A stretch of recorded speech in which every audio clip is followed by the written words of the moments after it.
to you by... Start your journey with a Jane Bank Small Business Loan with small business loans with as little as $10,000 and up to $4 million.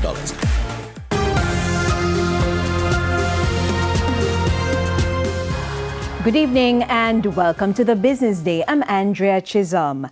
Adapt now or fall behind. A stern caution to the region's utility sector from Portfolio Minister Dr. Andrew Wheatley.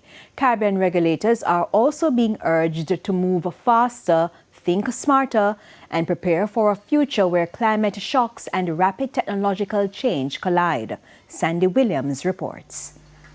Last year's hurricane season left a trail of destruction across Jamaica and the wider Caribbean, crippling utilities, cutting off water, power, and communication for thousands. At the 20th annual OOCUR conference, Minister with responsibility for science, technology, and special projects, Andrew Wheatley, says the damage exposed a harsh reality that Caribbean infrastructure is still not built for the storms of today.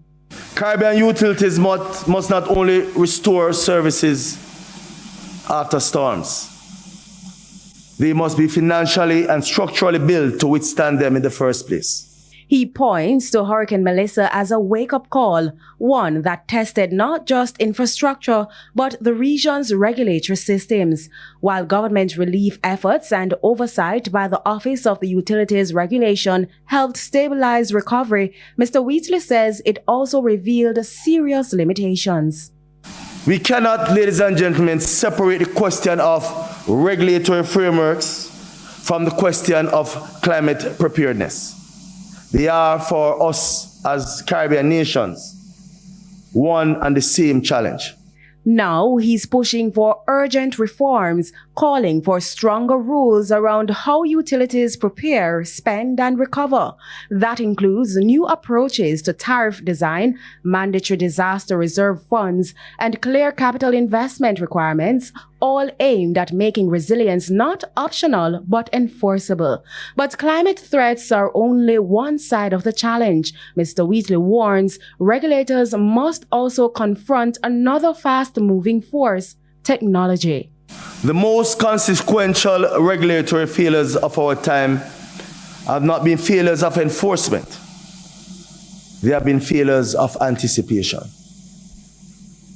Across the world, regulators who waited for technology to fully mature before engaging with it found themselves perpetually behind, scrambling to protect consumers from harms that proactive frameworks could have forestalled. Emerging tools like artificial intelligence in network management, dynamic pricing systems, and decentralized energy solutions are already reshaping the sector. Part of that shift includes regulatory sandboxes, which are controlled environments where new technologies can be tested without putting consumers at risk. But for Mr. Wheatley, innovation cannot come at any cost. The goal is never protection for its own sake, nor innovation for its own sake, but the intelligent calibration of both. A balance, he says, between expanding access, lowering costs, and safeguarding consumer welfare. Because in a region increasingly battered by extreme weather and driven by rapid digital change, standing still is no longer an option. Sandy Williams, TVJ News. To the stock market now, the JSE index advanced by 2,428 points today, while the junior market index advanced by 67 points. The winners include Elite Diagnostic, Cargo Handlers, Caribbean Cream, Indus Pharma Jamaica, and MFS Capital Partners. The losers include Salada Foods Jamaica, General Accident Insurance Company, Mayberry Jamaican Equities, Productive Business Solutions 9.25%, and Proven Group US dollar shares. 22 stocks traded firm. Foreign exchange trading ended with banks and cambios selling the American dollar for an average $157.97. The Canadian dollar is being sold for $116.37. The pound is going for $213, while the euro is selling for an average $189.08.